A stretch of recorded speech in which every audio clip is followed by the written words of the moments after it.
It is May 15th. Welcome to Let's Talk Native on the LTN Radio Network. This program breaks all the rules for Native radio. No buffalo speeches, no mystic healing, no special Indian prayers. We tackle the real issues facing Native people with a look back at our glorious and our grave history, a tough look at where we're at now, and look forward to our ongoing battles for sovereignty and autonomy.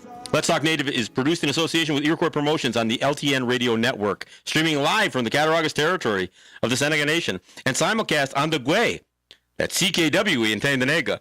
Find us at www.ltnradionet.com. That's where we stream live via the internet. Of course, we're streaming live on Facebook as well.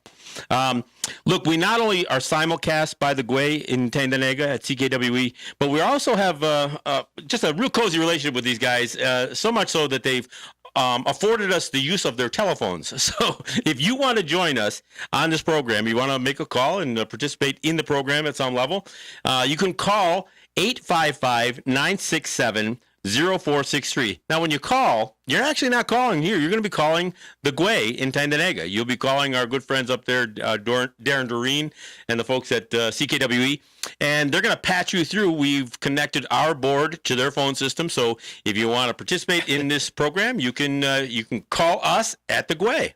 So I encourage you to do so. If you see us, if you're watching us on Facebook live, you can see we've got the number posted right here. Again, that's calling into LTN at 855-967-0463. That's the number to call.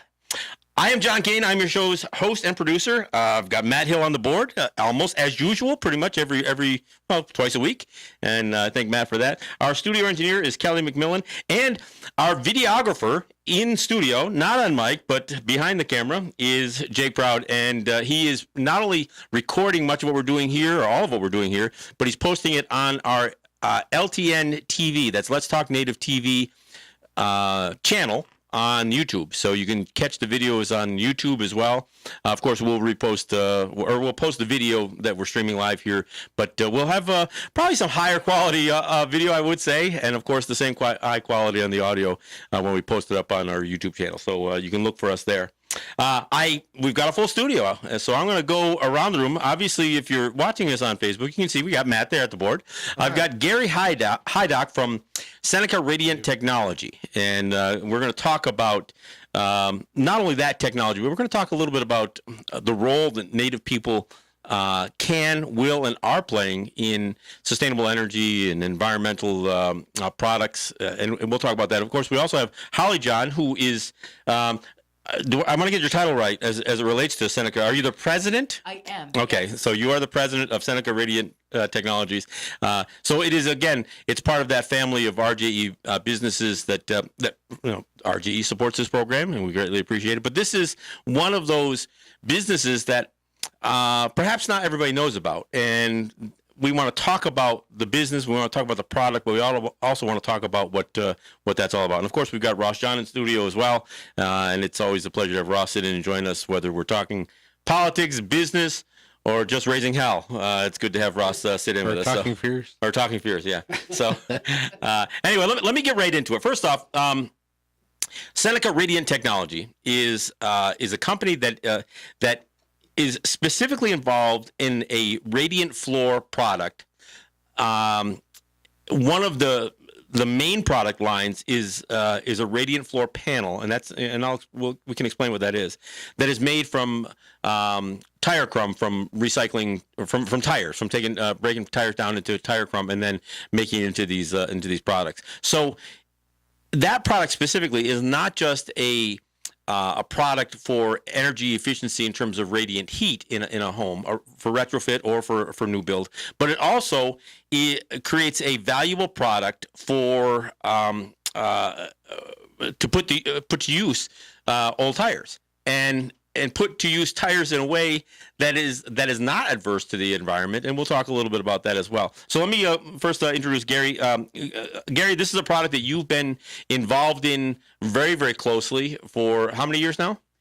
It's been the rubber product's been 5.5 years Okay. from concept to making product. All right, so let's first off let's talk a little bit about what the finished product is, how it's used, and we'll just start there. I mean, explain exactly what the Radiant Floor panel is. Well, Radiant Heat, quite a history with Radiant. You've got forced air, hot water, baseboard, or Radiant Heat. And to make this particular product, a lot of green movements and conferences and government agencies, and always talking about what could be, might be, and could come about eventually. And scrap tires are a very problematic solid material. There's enough tires on the planet that go back and forth to the moon 2.5 times, and they don't know what to do with them. And even to the extent that they do know what to have plans for them, most of the plans involve, frankly, making them more environmentally hazardous by either burning them or, letting some of the noxious gases that are involved in tires be released into the atmosphere. Absolutely. Yeah. So, I mean, this is your technology, and it's not the only technology that puts crumb rubber to use, but it puts it to use in a way that has no downside to it. Thank you. Well, we are very careful to make sure that with all the testing and studies and certifications that we paid for with laboratories down in Dalton, Georgia, and various places to ensure that we're bringing a good product into your living environment and not exposing you to any risks. So we were excited at every turn to not have a hurdle we couldn't clear. There's a lot of facets to manufacturing: raw materials, production, site development, sales, marketing, advertising, the whole quality assurance, quality control. And we've done well in all those categories. So we're happy to realize that we have a product. Radiant Heat's very efficient. This, compared to forced air, hot water, baseboard, you can heat your house on half the energy. That's a fact, with or without us. We just happen to bring just Radiant Floor Heat in general has a better capacity for not only distributing heat evenly, but essentially delivering it not just when the furnace is blowing. I mean, because the whole idea that you're heating a mass that essentially gently heats a room rather than forcing a bunch of hot air through a vent or localized in some kind of register. I mean, it just, the very nature of it makes it deliver the heat more efficiently. And obviously, most of the studies that I've seen, or the studies that I've seen, show that it's not just a superior heat delivery system, but it's more efficient as well. It is. It used to be strictly, like Frank Lloyd Wright brought it over here from the Orient way back and incorporated in all his builds. And he coined a phrase that radiant heat is not a matter of heating or cooling. It's an affair of climate. And so I guess you think about it, I guess I'm a student of Frank Lloyd Wright and wanted to find out what he was talking about so bad. And so we're making these products and well, describe them a little bit. So, essentially, what you guys are producing is a rubber panel. Yes. That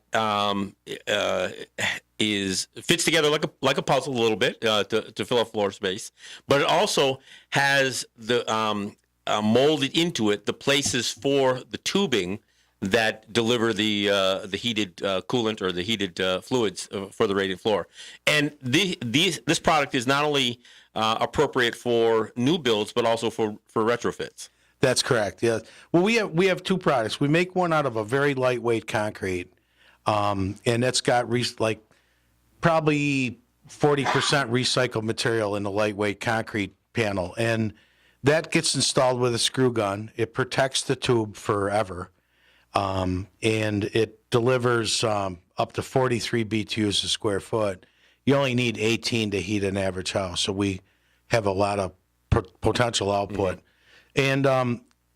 And it's got a Class A fire rating on it, Class 1 smoke development, 3 noise reduction coefficient standards. So it's great to use in the walls or the floor. It can also be used for radiant cooling, which is right on the forefront of tomorrow's front page news.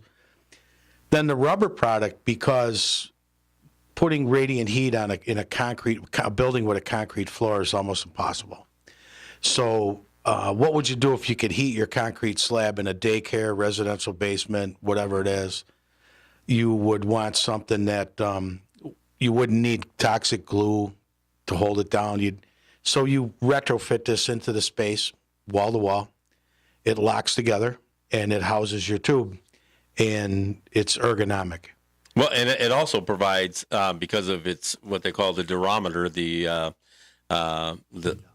it provides a certain padding that goes, so there's a comfort level to the texture of it, I guess, and to the give. So it's not like walking on a sponge, but it is a rubber mat. So whether you put that under a carpet, or even if you put laminate flooring over the top of it, it's already going to give the floor the give that you would be looking for those two applications. Yeah, exactly. You can, like, we talk to chiropractors and people that do dentistry, and they're on their feet all day, every day. That's what they do. And they've walked across it and said, wow, this a lot easier on the joints, So we're in the daycare, if you've got little people down at the floor, that's where you want your warmest part of the room to be, Sure. not up at the ceiling, right? So those kinds of things are what we're doing. We're excited, particularly to do this work and have the manufacturing situated on sovereign territory where it is, and actually be a true sovereign entity that's run by Native American WMBE. John, it just happened. It wasn't. This wasn't carefully and methodically and thought about and strategized. These things fell into place, and so I appreciate you having Seneca Radiant on your radio program. Well, and part of the reason for having you on is that we talk about the future here. We talk about 7 generations and a lot of stuff that in many ways has turned into trite expressions for many people.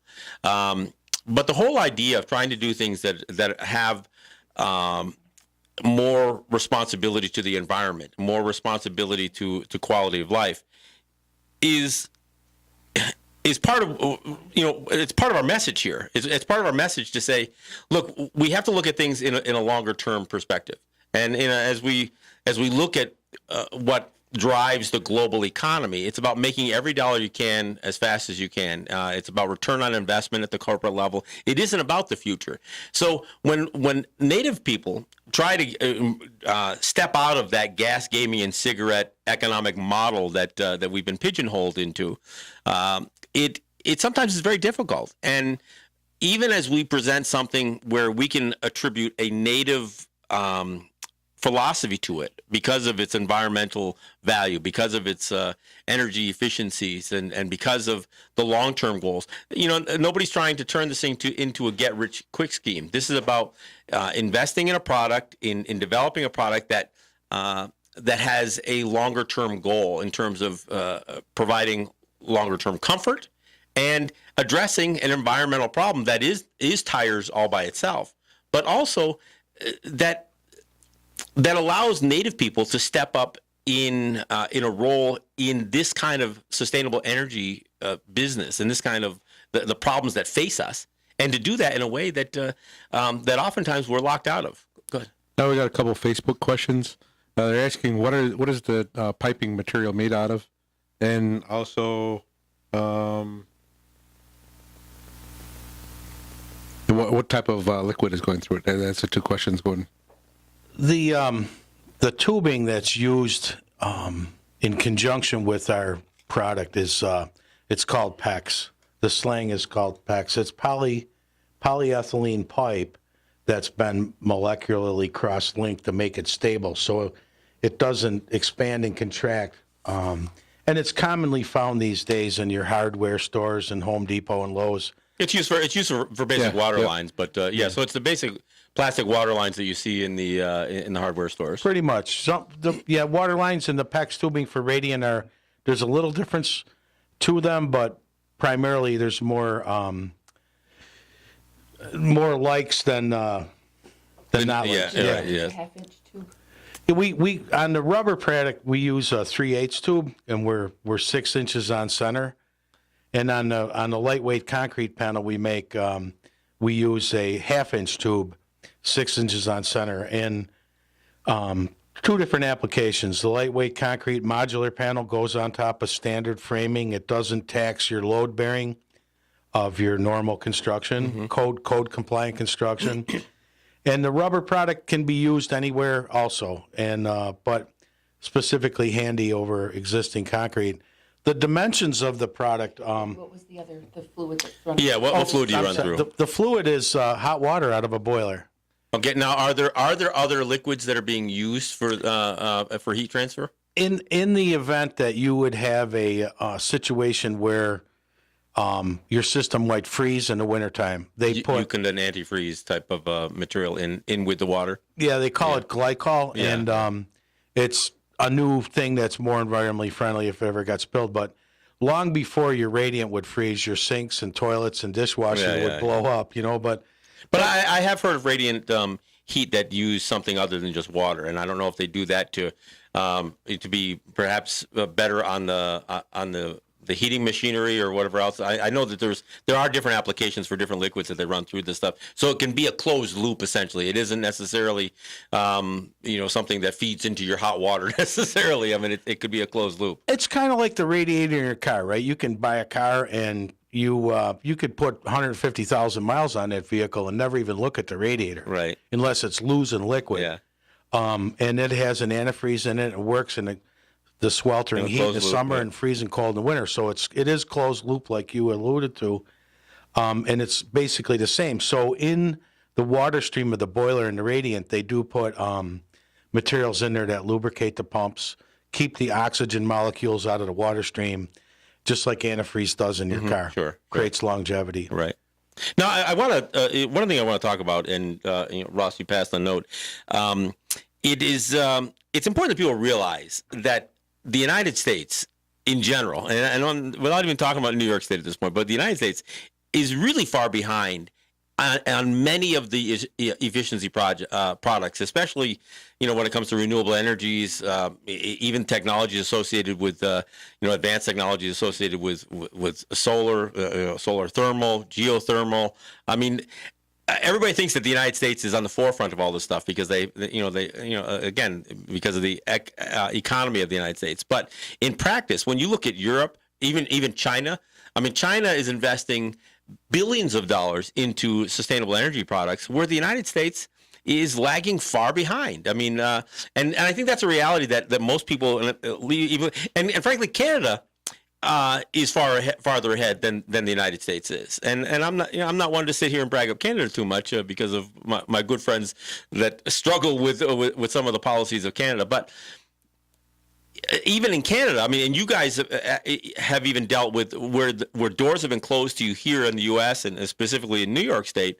You found it easier to have conversations with some of the economic development folks on the Canadian side than on the U.S. or in the New York side, and that's unfortunate. But I also think it ties directly to the strained relationship that Native people have with New York State, some of the other states, and the federal government. One that is born out of, I would say, a prejudice, and one that we keep trying everything we can to improve that circumstance, and yet we get bogged down in some of these other issues, and it's counterproductive for the state. It's counterproductive for the United States, and frankly, it keeps a lid on us expanding beyond those traditional gas, gaming, and cigarette economic models that we have. So, I mean, talk about where say Europe or even Asia is on some of this technology versus the United States.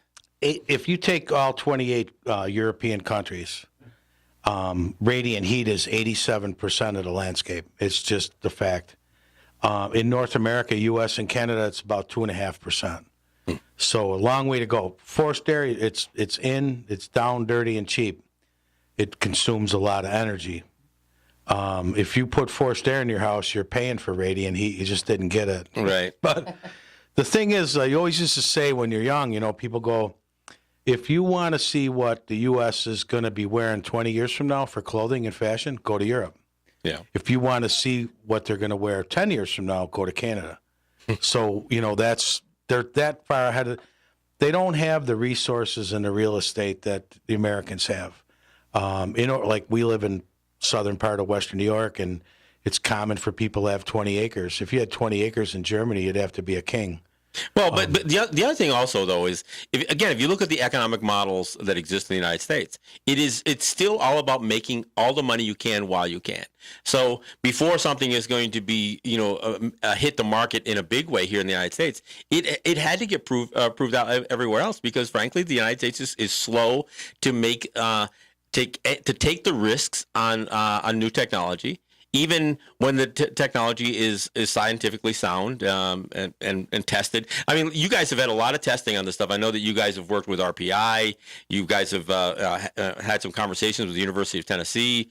I mean, there's been a lot of conversations you guys have had with some rather substantial entities, I guess. AstroTurf. Yeah, AstroTurf, and the whole idea of, and there you were talking about not necessarily heating, putting the heating underneath this AstroTurf, but putting cooling there to let some of these surfaces that football players are playing on not be so detrimental to their health. And take the G-force shock out of the head injury thing, and yeah.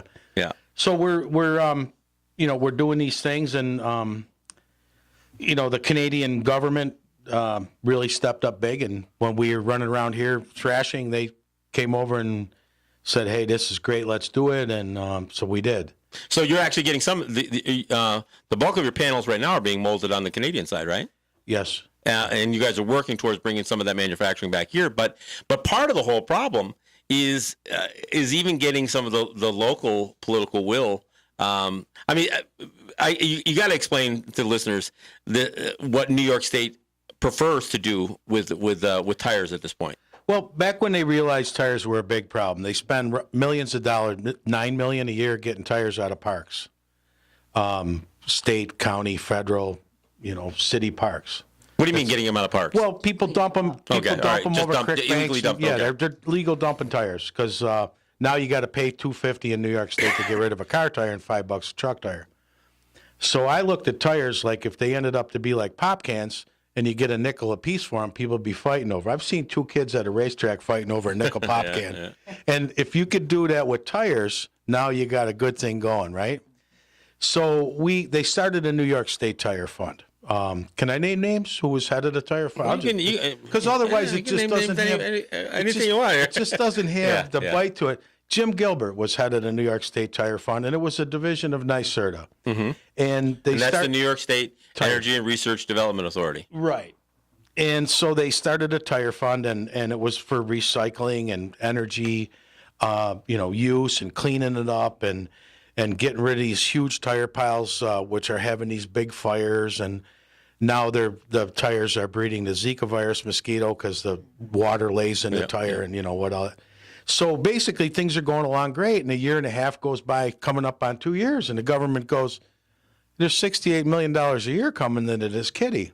And again, those are essentially what we call the tipping fees that people have to pay when they replace their tires.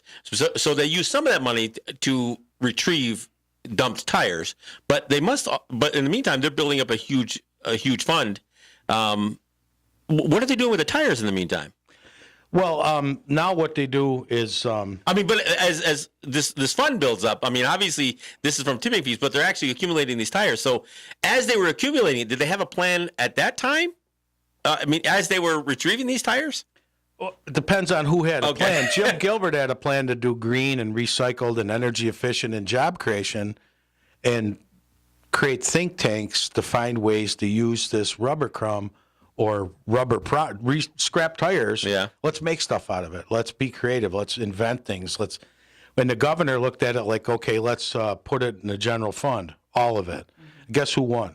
Oh, so the money went into the general fund. So all those dollars that were supposed to be used for tire cleanup just went into the general fund. In New York, yeah. But did some of those products get created? They did. Curbing and different things. No. Not really. I wish. I mean, I do. Well, I mean, I've seen tires they got shredded.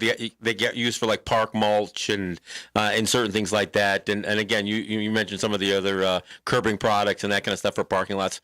I've understood that some of it got used mixed into blacktop, from what I understand. But none of it seemed like a solution, a large scale solution for the problem of having these tires accumulated.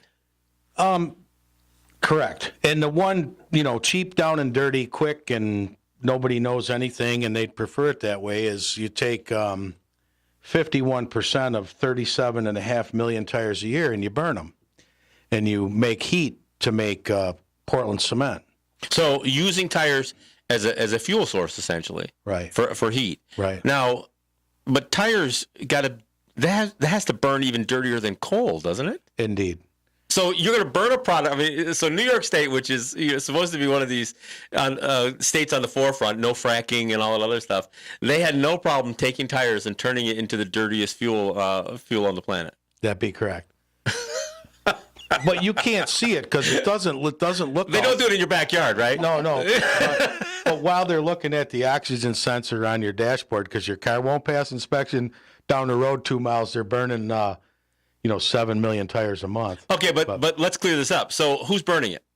It's used for, they're not getting specific anymore. Now they got a name for it. It's TDF, tire derived fuel. You've heard did you ever hear that saying, clean coal? No, I've never heard that. I've heard the saying, but it doesn't exist. I know it's. I was amazed by that. But anyway, so you're down the road and you're in the right political party and your campaign contributions everything's right and tight, and you burn 7 million tires a month or whatever. Okay, but who does? I mean, obviously, so cement companies. I'll end up with cement shoes if I keep talking about. Well, I'm not saying I don't mean names. I mean, but the industry. What industry is burning these things? Concrete industry. Yeah, the Portland cement, people making cement. Okay, and so they buy these tires, right? No, they take them in and we're getting collected a lot of money for these tires, so we got to tell people we're doing something with them. So we're going to send you 5-10 trucks a day, and then when you get rid of them, when we can't see them on your real estate, we're going to give you $70 a ton. So every 10. So they're getting paid. So they're getting a free fuel, a free dirty fuel, and that nobody's going to worry about how dirty it is, they're going to get paid. They're going to get paid to use it. It looks phenomenal on the business plan spreadsheets. It's just for who? Unbelievable. For the Portland Cement Company. But so in the meantime, so the state is charging the consumer right $2.50 a tire, $5 a truck, $5 a truck tire, and then turns out and pays a company to take the tires to use it as a free fuel. They're not paying them to take the tires. They're paying them $70 a ton when the tires are gone. I understand. So hey, there's a difference. We're at the bottom of the hours. Let me take a break here when we come back. I want to put a finer point on that because I think it's important that people realize how inefficient the use of tires really is in terms of, especially from a tax dollar standpoint. We'll talk about that when we come back a little in just a minute. All right, what are we going out here with, Matt? We're gonna go with some smoke dance. All right, let's go out with some smoke dance. Not tire smoke, I hope. Well, that wasn't intentional, but it does work out pretty good.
right, thanks for coming back. This is John Kane. This is Let's Talk Native. Hey, we are sponsored by Ross and Holly John and the RJ family of businesses, Eric White and ERW Enterprises, by Robert Delamonte and Tuscarora Woodworks, by Ed Schindler, Tracy Brown, Cynthia Trice, Scott Snyder, Neville Spring, and Sugar Montour as individuals who make contributions and help keep this program on the air. And there have been many others in the past who have, and I want to make sure that I acknowledge them because even the folks who are not necessarily sponsoring us today have done it in the past that have allowed this program to educate, entertain, and inform for the last 7 years. We're going into our 8th year, as I mentioned, and I thank all of you for supporting the program, allowing us to do this, and allowing us to get to the place now where we're in our own studio and where we are taking the leap into video with guys like Jake Proud here and our LTN TV, our Let's Talk Native TV channel on YouTube. So I want to thank all of you. I also want to thank Unity Stream and Apache Radio Net for providing our streaming. And of course, thank CKWE, our simulcast partner, and our phone service too, as it turns out, and rebroadcast. They rebroadcast the show as well, as does Netroots Radio, Real People's Media, and Indigenous Resistance Radio. I want to thank you all for carrying Let's Talk Native on their networks. A couple of things.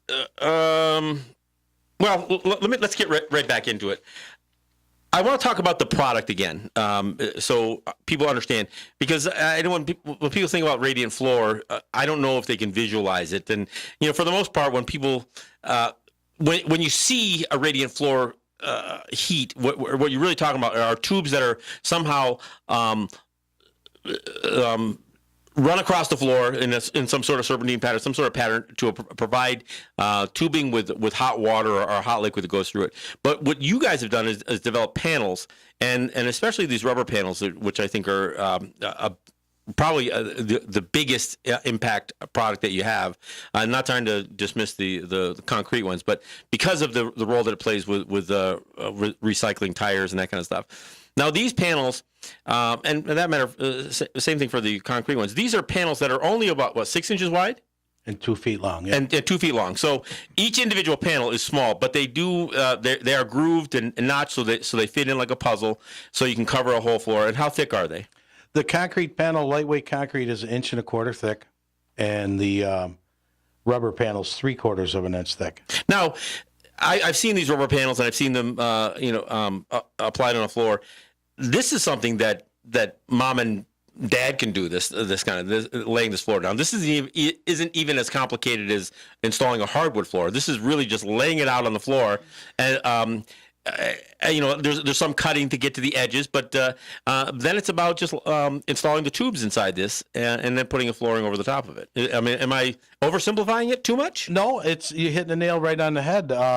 It takes a lot of work to make something complicated, simple, understandable, and usable. Mm-hmm. Scott Goodyear, who invented how to vulcanize rubber out of trees from the forest, was an accident. Almost blew himself up. Edison with the and light that's bulb. where motor mounts come from, folks. Just so you know, a vulcanized rubber may mean nothing to anybody. But anyway.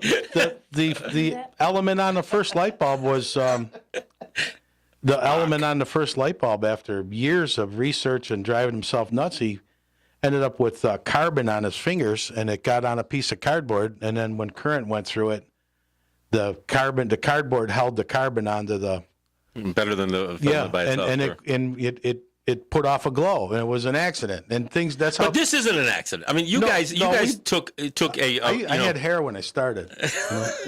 But I mean, to talk specifically about this product, though. I mean, and again, I want to get back into a little bit the relationship between the finished panel and recycling tires, because as before we went to break, we were talking about how many and what's the volume, what's the percentage of tires that are right now being burnt in New York State? You're looking at 37 million tires a year generated in New York State, and roughly 56% of them are burnt. So over half of them are being burnt. Correct. In a world that is supposed to be concerned about CO2 emissions, and it's CO2 isn't the only problem coming off of burning tires. I mean, there are a lot of other noxious gases coming off of burning tires. So some people hold tires in a dim light. For an example, tires they had issues about all these health adverse situations, and But I know people at Dunlop and Goodyear and Firestone and Yokohama and Michelin and Pirelli, and nobody's got any problems any more than anybody else. You drink water in terms of the toxic nature of manufacturing tires. Sure. But manufacturing tires is a little different than just burning them into the atmosphere. Oh yeah, you don't want to burn tires any more than after you're done drinking out of a water bottle, right? You get some water at the store. You don't want to burn that plastic bottle. I mean, it's fine until you start on fire. Yeah. The same thing with, you put a bowl of soup in the microwave and melt the styrofoam on your chili. Yep, don't eat it. I mean, you just. Oh, now you're telling me. What do you mean? But thought it was keeping me warm. The whole lead paint scare. Why are these kids eating them chips anyway? I mean, I never felt compelled to do that when I was young. I just let the paint stay on the window. I mean, I just went outside and found other things. You don't need to eat the chips. All you do is drink the water, because apparently, even Buffalo's got a problem with lead in the water. Actually, I apologize for that. That wasn't even funny, but it shows. I've literally seen where kids do have a tendency to gnaw. One of my kids actually bit all the paint off of the edge of the crib. The rail on the crib. I mean, I don't know why kids do it, but they do it, and obviously you got to make sure that you're providing a healthy atmosphere, which gets us back to the tire issue. So, what you're offering in terms of a usable product, or a product that will put the rubber from these tires to use in a way that doesn't add to atmospheric contamination and degradation. Correct. And it is still hard to get in New York State to step up and cozy up to what this product could mean, not only for New York State, because obviously you're going to use a substantial amount of tires to produce this product, especially if you can get this product into the marketplace in a big way. I mean, it just seems like it's coming. There's no downside to it. It's happening. It didn't happen overnight, but I've been in Colorado and Spokane, Washington, Lake Coeur d'Alene, Idaho, and we're getting invited back to Colorado this June. They begging us to come practically, to the extent that any agency like that can get over exuberant. A state agency, this is. Yeah, okay. yeah. And then Canada with the Ontario Tire Steward, the Ontario Ministry of Environment, naming names, Andrew Horsman, head of the OTS, got us up in Canada, set us up in manufacturing. Within weeks after having beyond proof of concept, we're beyond prototype, we're manufacturing. Within weeks of that, he's got us right down Toronto at Exhibition Place in Toronto, Canadian's biggest green expo, front and center. I mean, that's a lot considering I got absolutely nothing where I was born. Go to a country I don't even live in and have the red carpet rolled out. But hey, such is the way of it. We can't look at that. We can't really dwell on it. We got things to do. We are creating jobs in 10 categories. I mean, just collecting, recycling, manipulating the rubber crumb into the particle size, to compression molding, to sales, advertising, marketing, distribution, installers. I mean, you're looking at hundreds of jobs created from this one rubber product. Now, the concrete product, back to that one, the reason it's so, and both these products are do-it-yourselfer. I mean, if you got a screw gun, you can have radiant heat, pretty much. And but the concrete product, it's serviceable. If you want to have a thermal mass associated with radiant heat and energy efficiency, where you've got an extremely efficient boiler that's modulating direct vent seal combustion, you now have a thermal mass that's serviceable. So your tubing is in a panel, a modular panel. It's on our website.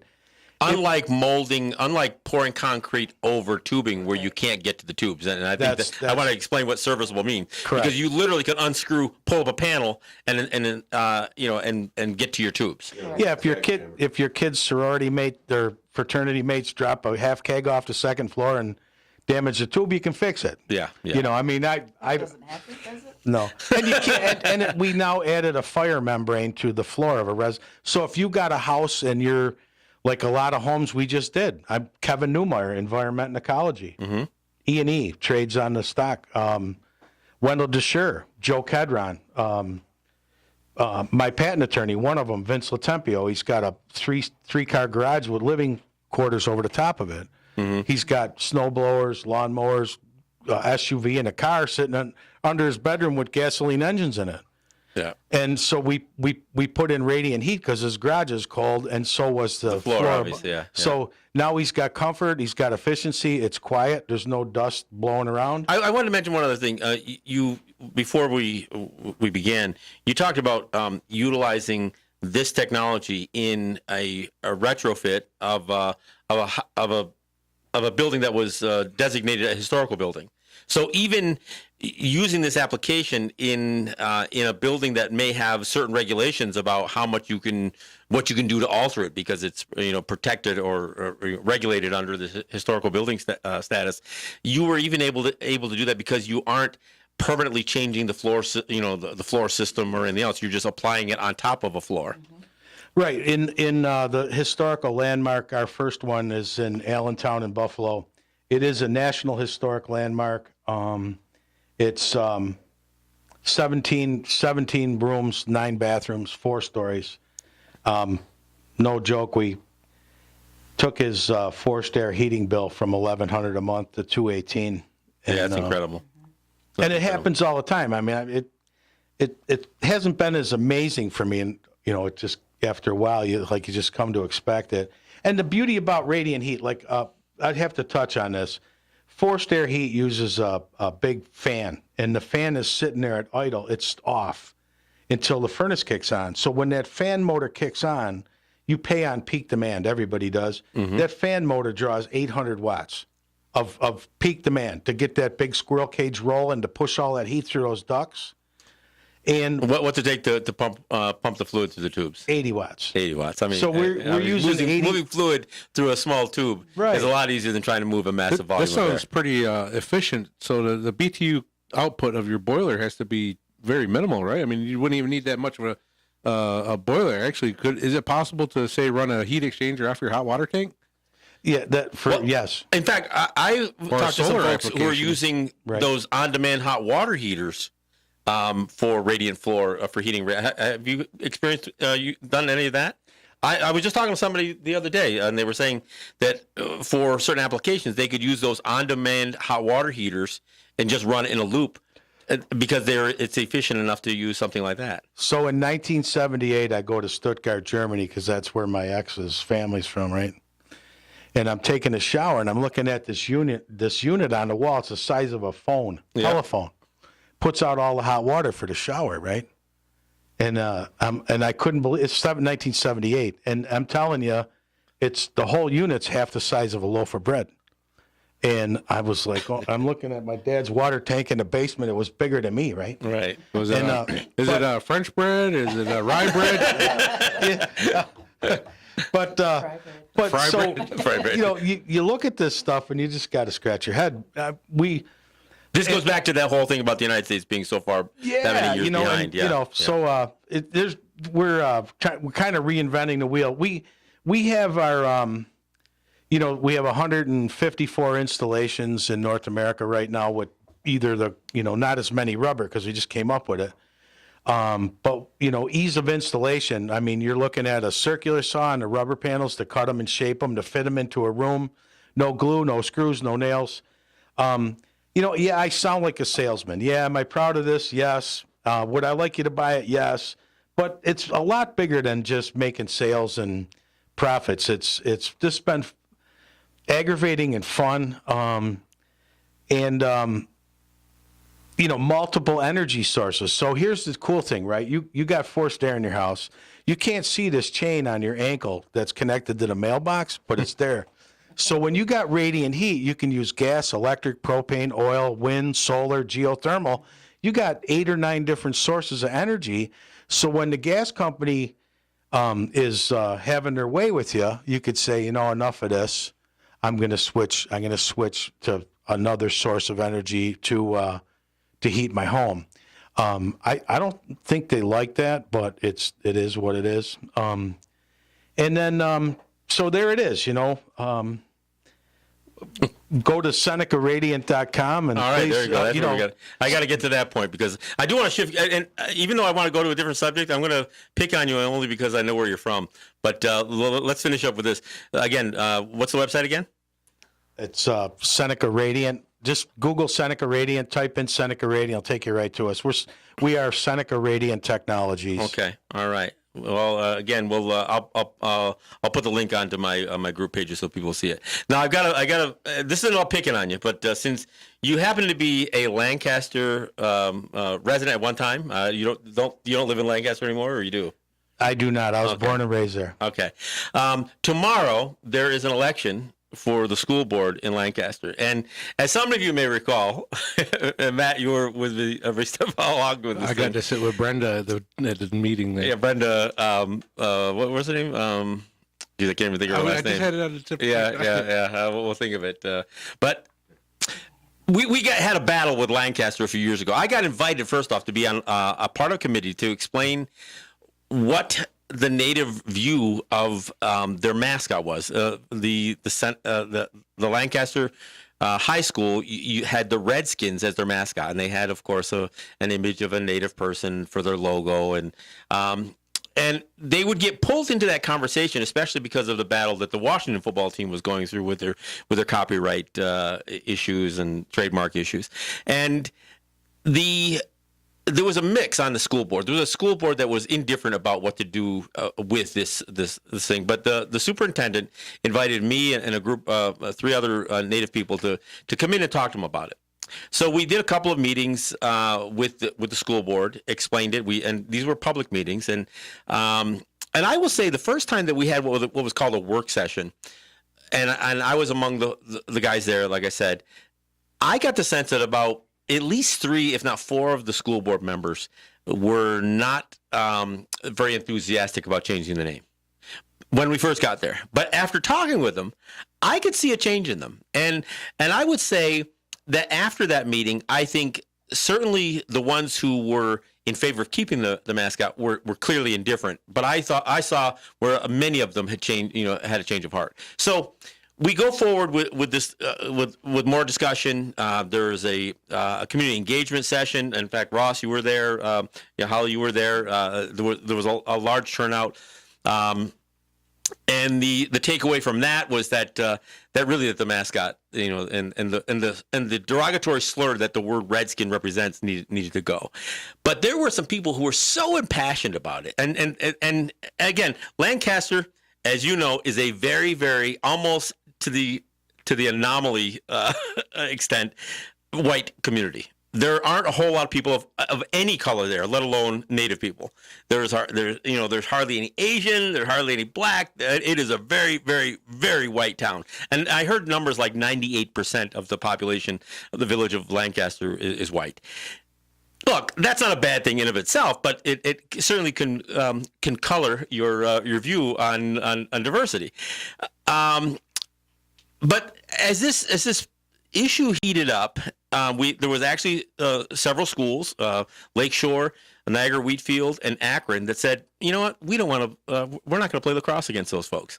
If they're going to keep that, and part of it had to do with the name, but part of it had to do with what was encouraged in terms of some of the racist comments that Native players were receiving playing against a team called the Redskins. It was absurd.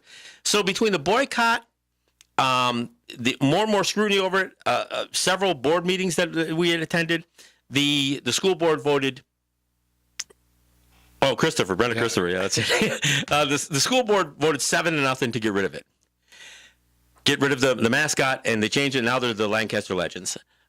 The reason I'm bringing it up is tomorrow is a school board election, and this will be the 3rd election since the name was changed. The first election, immediately after they changed the name, the 2 school board members who were up got voted out because they were voted out specifically because of the mascot issue. It had nothing to do with anything to do with budgetary, none of that stuff. It was all about the fact that the school board unanimously voted to change the name. So 2 of the school board members were voted out, and 2 of the most vocal and I would say racist women in that town were the ones who got voted in. The next election, which was last year, they attempted to finally push with 2 more members because of a 7-member board. They thought they'd get 2 more people in there and they would have the majority. And they were actually lobbying hard to get to change the mascot back.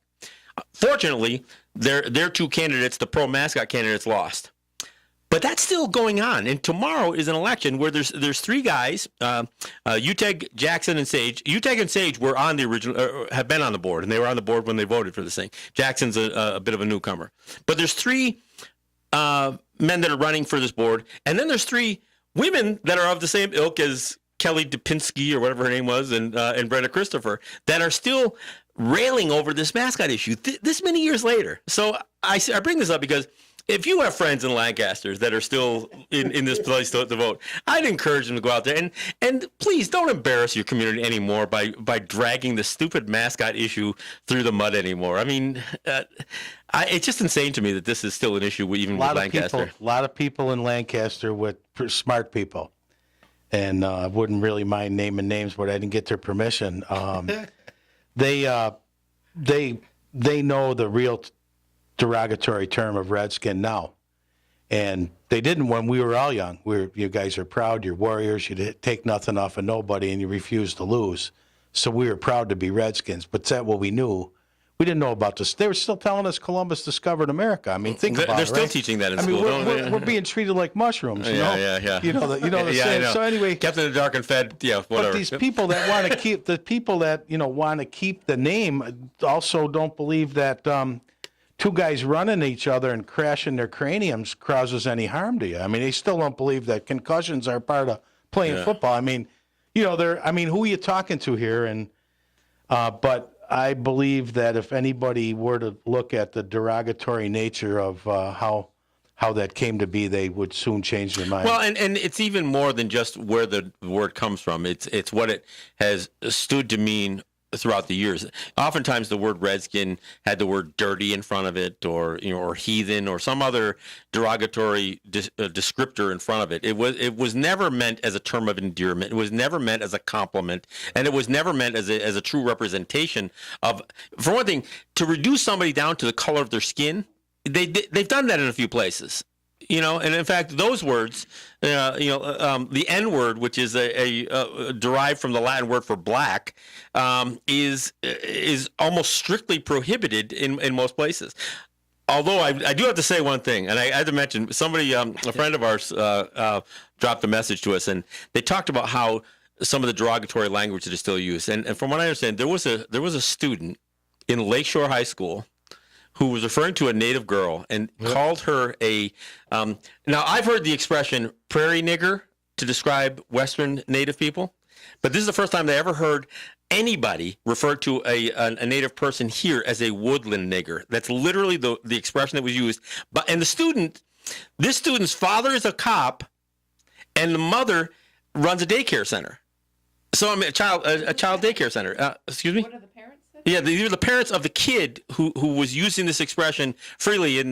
So I mean, the idea that these words still exist. And so when somebody says, well, clearly redskin has to be better than prairie nigger or woodland nigger.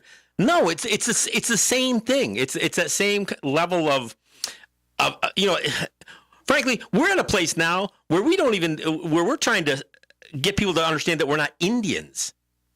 And for many of us, where we're not considered Native Americans, that we're Seneca, we're Onondaga, we're Mohawk, Onyagaaga, we're Oneida, Onyotaaga, that we aren't these made-up words that have been tattooed on us, by American society. And the idea that a town full of white people want to grab this identity, claim it for themselves, even as we tell them, look, we're not feeling really honored by it. And then I literally had written a column once where I said, most white people are offended at the idea that we're offended over issues like this, and this is and this relates back to Daniel Snyder, the owner of the Washington football team, and many of these high schools. There are actually 2 schools left in New York State, by the way, that still have that name. They bury it. You go to their website, you go to Oriskany out near Utica, or Kenesteel Greenwood down near in the southern tier. It doesn't show up any place on their website. They're embarrassed by it, and yet they still won't change it. There's an old saying. I don't know. I don't remember who coined it, but all that's required for the forces of evil to win are for enough good men to do nothing, right? And that falls right into it. So, well, and when I look at what the school board did, because I know a lot of people said it was very brave of them to make this change. I don't think it was brave. I mean, it shouldn't take extreme bravery to do what's right. A brave. A brave, yeah, I know, right? Yeah, fun. But no, I think they did the right thing. And unfortunately, when doing the right thing has a cost associated, because two of those women who were on that original school board got voted out by two people who are just obsessed with this thing. It's incredible. So look, folks, if you live in Lancaster and you're catching this show, or if you know anybody who lives in Lancaster, encourage folks to go out and vote for Utah, Jackson, and Sage. Those are the three guys that will represent stability of that school board, and a very good school, I might add. I mean, Lancaster has much to be proud of, and only one thing to be ashamed of. And luckily, they put it behind them so far. So again, turn out and support these guys who two of them who have done the right thing, and the third who's running now is determined to continue to do the right thing. So that's my plug. I don't do a whole lot of election promoting, but it's not my town, but so I guess I could do it.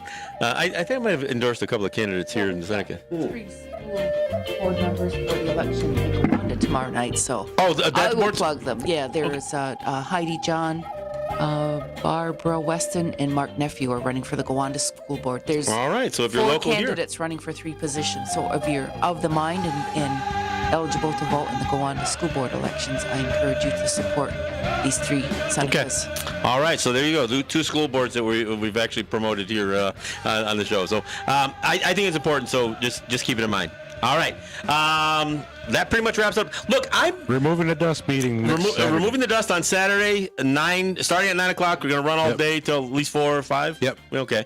Got Paul Delarone, Loren Thompson, and Francis Boots coming in, and of course all those who attend can participate. So we look forward to that. We'll do a show on Friday. I'm thinking about doing a show on Thursday morning, doing my Let's Talk. My New York show from the studio here, so I'll post that stuff on Facebook as we get closer to the date. I'm trying to figure out what I can do to get phone lines available for doing that show, since it's a talkback show. So we'll see what we can do for that. So I may be on Thursday. I'll look for my group pages. That's Let's Talk Native with John Kane and Let's Talk with John Kane on WBAI in New York City. All right, we'll see you soon. Yahweh. John.